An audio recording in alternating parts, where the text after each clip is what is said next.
and it froze temporarily on my end. So that's usually a good sign. Hopefully he's connecting. There he is. Hi, Hello. Donnie. Hey, good afternoon. How are you? I'm great. How are you? The same. Fantastic. Wonderful. Well, as I mentioned, your story is a very compelling one. I'm Oh going to no, do a did I brief freeze? intro and then I'll let you take it from there.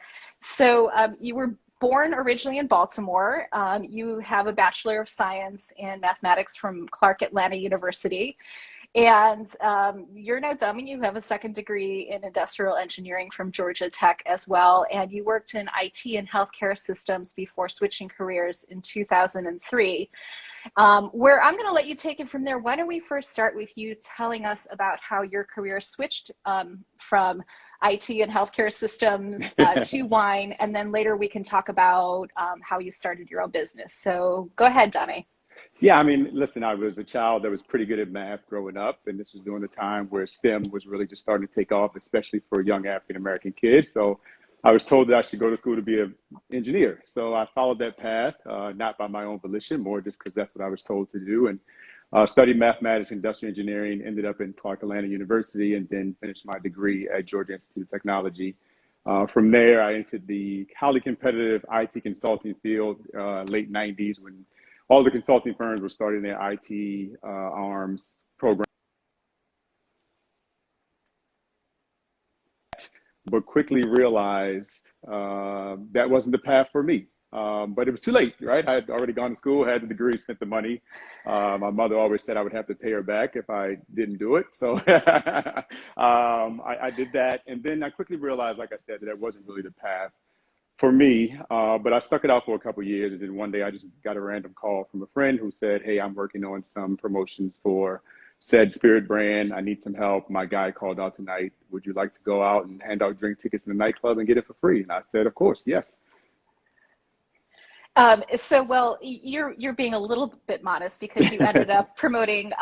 Can you name some of the brands, because there's quite a few heavy hitters here. Yeah, I mean, initially my first stint was being sort of an event manager for Grand Marnier. That led to being the market ambassador or brand ambassador for Hennessy Cognac and Moet Chandon in Atlanta. And then from there, I went on to work at Heineken for a year doing promotions for beer, and then got a call to come back to Moet Hennessy, at the time just Moet or Shefflin and Co. In Miami, working on various brands. So I started off with Hennessy Cognac as a regional marketing manager, Champagne, and I ended my stint there. My longest stint was 4 years working on Moet Chandon and Dom Perignon. Yeah, that sounds pretty great. And then I know that while you were in that world, you also created the first ever luxury champagne bar in a sports arena, at the American Airlines Arena during the Miami Heat Championship run, which sounds like a lot of fun. And then, yeah, so you worked with a lot of really wonderful, especially champagnes, I would say. Then let's jump to 2019 when you started La Fête du Rosé, which means there's a rosé party in my mouth. That's right. Yeah. And the story of how you started your own brand, it sounds like it comes straight out of a really good movie where you met a gentleman at a cocktail party at the Cannes Film Festival. Can you explain what happened there? Yeah, I mean, I was in Cannes at the time working for Champagne Armand de Brignac. We went to a pre-reception for the big Amphar Gala that happens every year during the Cannes Film Festival. And literally, it was a small, intimate cocktail reception, probably about 20, 25 people. And there was just one gentleman there at the bar that wasn't really talking to a lot of people. And me being who I am, just decided to approach him and start a conversation. And that's when, we started talking. And I said, "What are you doing here?" And he said, "The wines you're drinking at this event are mine." And I'm like, "Okay, here we go." And I proceeded to prod a little bit more. And then he said, "No, seriously, I own a vineyard in Saint-Tropez." And that's when I just immediately went into my pitch of how much I loved rosé. I had it for the first time when I was 30 years old in Saint-Tropez. I would love to do one. Every brand in America, was marketed towards women. No brand spoke to me, et cetera, et cetera. He didn't really get it at the time when I was talking, but he was like, "Here's my card and number. Let's connect." That's amazing. And that ended up being your partnership for Yes. La Fête du Rosé. So I want to talk about rosé because you just kind of touched on it. I've been covering this wine industry for multiple decades, and rosé up until a certain point just never seemed to get any traction. But at the same time, rosé was also the wine that everyone was drinking. Like all winemakers would make a rosé, and if you'd go to their house for a picnic, you would be drinking their rosé. What do you want people to know about rosé? If there's anyone else out there who still has a little bit of a stigma or a bias against it. Yeah, I mean, I think most importantly, it is a serious varietal of wine. I think over the last 10 years, there's been this whole dumbing down of rosé, trivializing of it, making it seem like it's some silly wine. Now, granted, there are some that are making silly rosés, but it's a serious varietal and it should be taken serious. There's some really great producers out here doing some amazing things. More importantly, it is the most versatile varietal on the market, so it should be consumed at all times, all year round. It's not a seasonal beverage, as most people like to promote it as such. And then again, it's a gastronomic wine. It pairs fantastic with so many different foods. So it really should be given its just due. And listen, more importantly, it's the very first wine. It started way in BC when the Romans first entered France. They brought the Grenache grape with them. So rosé is the first wine, and it certainly is the first rosé even before sparkling. So give it its due, just due. Absolutely. And you say that not all rosés are the same. As you mentioned, it kind of divides into, and you're down the path where it's a serious wine. It's meant to Hmm. be drunk with food. It's even meant to be aged. Yes. You have this really lovely way of describing rosé and wine about similar to hearing a song. Can you Yeah. can you explain what that means? Yeah, I mean, for me, like I said, I fell in love with rosé for my 30th birthday party in San Tropez, and it's almost I can remember the song I was listening to at that time, and I can also remember what rosé felt like in that moment. So I think for a lot of people, for us especially, we want to make it so much that you remember that first time you had Lafette, and it's always this nostalgic moment in your head.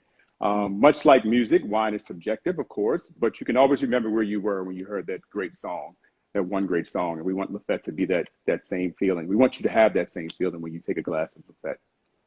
Yeah, and likewise, one thing that I think is that makes your vision so clear is that also you have a very strong connection to travel, Mhm. and just as wine can be like that song that you hear that takes you back to whenever wine can also remind you of places you've traveled, and you're in tight with all broad, sorry, which is, can you tell us what this charity is and what it means to you and how you got involved with it?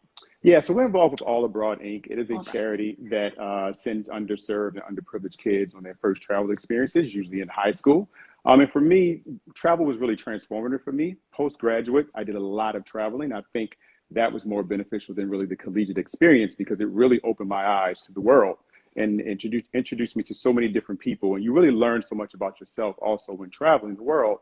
So I always wanted to give those experiences back to kids at an earlier age. One of the things that I experienced, especially in corporate America, is the conversations around the cocktail hour, the conversations at these work dinners when people are saying, where are you summering this summer? Where are your kids going this summer? And a lot of times, we as African Americans or minorities don't have those experiences early on to join into those conversations. So I found that traveling the world also gave me a leg up and being able to have these great conversations with my French counterparts or my Italian counterparts. And then also calling them up and saying, hey, I'm in, Paris. Can we meet up for a drink or wherever it was in the world? And I really think that was so beneficial. And I wanted to give those opportunities back to other kids.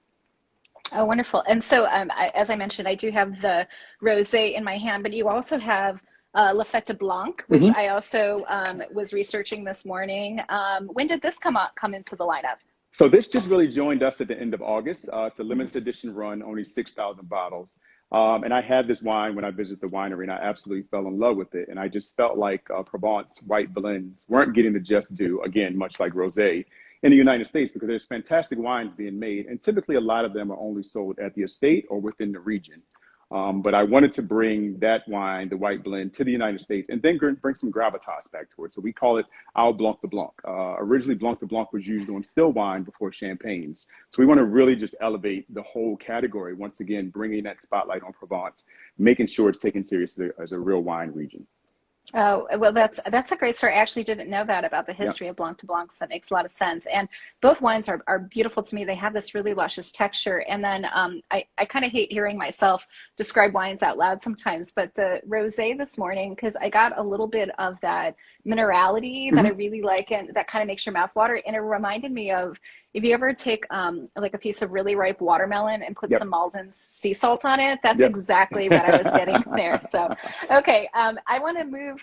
You were talking about, getting wines in front of people, and I think that's such an important piece to being a vintner this day and age. There's so much competition. There's so little shelf space. How do you, grow your brand, and how do you be successful? And for you, that meant a partnership with Constellation. So Yeah. I think a lot of people know Constellation as this really big company, and they might feel a little conflicted about you Mhm. partnering them. But why don't you tell us a little bit about this deal and how it's going to help the Lafette, the parties to keep going in more people's mouths?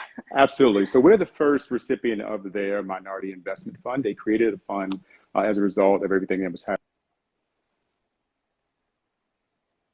to really help minorities in the wine and spirits industry. So we're the first recipient to receive an award from those guys. But what it really provides is the resources, because so many small businesses, and especially minority businesses, don't have the resources they need to really grow. And this is a tough business. Wine is tough. It's an agricultural product. You're paying for things a year ahead of time, not knowing what's going to happen. So that takes a lot of funding. That takes dollars. And more importantly, they're going to provide us with the resources and infrastructure to really grow and grow rapidly. We can't be first to the market, but we can certainly be best and most efficient. So I think it's important.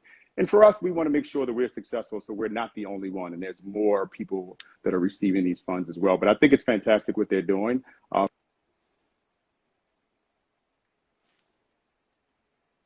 That's needed to really compete with the big boys.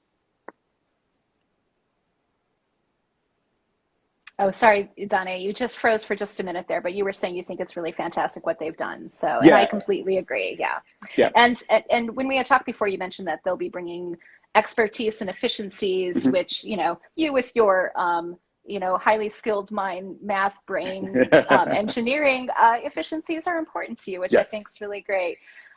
So you came onto the scene right around the time that having Black vintners was suddenly very popular and Mhm. posh. It's been more than a year since George Floyd's murder, and I know the conversation in the early days about supporting Black vintners and Black people in the wine industry was was going on a lot. But I'm wondering, in since then, what has changed and what still needs to happen? I think initially, listen, everyone was super supportive and believed in allyship. The black squares went up across the board. A lot of companies committed to helping. I think we all need to do an audit of to where we really are a year later. I can tell you from my personal experience, last year the phones were ringing off the hook. We weren't calling buyers; buyers were reaching out to us and distributors. That's not so much the case this year. When you follow up with said buyers, the conversation is more like, "Oh, we have X brand," or brand. So I think a lot of it was performative or checking a box. It'd be interesting to see where we really are. I think the other problem that came out of that for me was they were creating these Black vintner sections, right? But which is fine. But for me as a rosé brand, I want to be the number one rosé brand in the world, not the number one Black rosé wine brand in the world. So if you're taking me out of the set with my competitors and putting me in a section that's clearly only African American, you're not really benefiting me. You're making yourself feel good. And I think so many retailers and distributors did that sort of action where it made them feel all warm and fuzzy, but it wasn't really beneficial to the brand. So we need to keep our pressure on and say, listen, you guys volunteered for this. You said you wanted to help drive change. It shouldn't just be beneficial to you or to make you feel comfortable. And saying that you brought on a celebrity brand, that's lazy and that's the easy way out. So we have to continue to pressure them on. I mean, pressure them more to really get behind these brands and other Black businesses and really support and not just do it to check a box so they can release a press release. Hey, and hey, listen, I told you that I put that black square up and I felt like I was being supportive, but I understand what you mean about it being performative. I performed, the most minor of action. I get to, pretend I did something important, but the truth is that, you don't get to decide when and if you're going to be dealing with issues of race. Yeah, You have exactly. to deal with that every day. And, allyship isn't about, as you said, being trendy or making yourself feel like you did something. It's about actually doing something, Absolutely. and promoting change versus producing change. There's a very big difference there. So thank you for being so honest with that. Like I said, I put that black square up too, Yeah. but time to I mean, move on listen, from that. it's definitely a start. I mean, even so much as so a couple of months ago, we received an article that was about the best rosés for summer. And each brand had their different superlative, legendary, blah, blah, blah. And my superlative was the best black owned rosé out of a list of 12. So that's the only thing you could find to say was we were the best black owned. That wasn't for me. That was for said publication. So we definitely need more, and we definitely need to ask for more. So it's not just everyone checking a box. Oh, amen to that. Thank you very much. I really appreciate it. I think these conversations should be a little uncomfortable sometimes because we need to we need to move forward. So thank you. Yes. So let's talk back to wine and Yep. end on a bit of a lighter note. So we said that part of the way you make your rosé is to pair it with food. I want to Mhm. hear what Doné Burston likes to pair his rosé with as far as Yeah, food goes. listen, my daily go-to, which I shouldn't be saying this, is really French fries. But I love French fries and rosé. I think the saltiness of the fries, a good French fry paired with the rosé is fantastic. If I'm feeling fancy, I'll go, of course, with the Mediterranean diet of a branzino or grilled fish, like tomato burrata sort of thing. And I've had a lot of friends that turned me on to spicy food. Just sent me a recommendation yesterday of pho and rosé, and it looked fantastic. So I'm definitely all about the Asian spicy foods with rosé as well. Oh, that's a great idea. French fries are the correct answer, though. There is really no better pairing than rosé with French fries, whether you're a ketchup person or an aioli person. So, Yes, um, Donnie Burston of La Fête du Rosé and La Fête du Blanc and all the parties in your mouth. Thank you so much for being here and for having this great discussion. As I mentioned, I'm so I just find your story just so compelling. Not only is it a second career for you, but just the path that you took and the choices you're making now, I think really set you up for the future. I do want to mention before we go, if you're a fan of the Straight Talk series, I hope you are. We have some great guests coming up. Next week, probably one of your friends, Frederick, who's the chef de cave of yes. Ruinart. Yeah, Ruinart was one of the brands that you work with. How do you pronounce Frederick's last name? Is it Dufour? Is that who that Yeah, one is? that's it. Yep. Yeah. Okay. It sounds better coming out of your mouth than mine. Yeah. So he'll be interviewed by my colleague Allison, who has the awful job of reviewing champagne for the magazine. And if she ever wants to give that up, I'm happy to take over. And then you're not imagining it. The NBA is slowly taking over Wine Spectator. Channing Frye, former NBA Love player, Channing. will be, yeah, he'll be interviewed by Mitch Frank.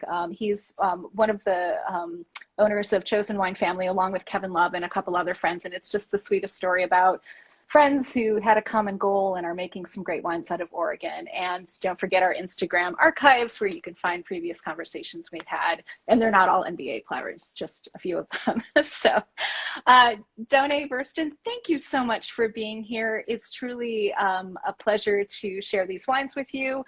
I'm going to say cheers to you one last Cheers to you. time. And thanks for joining us on Straight Talk. Thank you, Marianne. I really appreciate it. Have a good evening. Bye. Bye bye.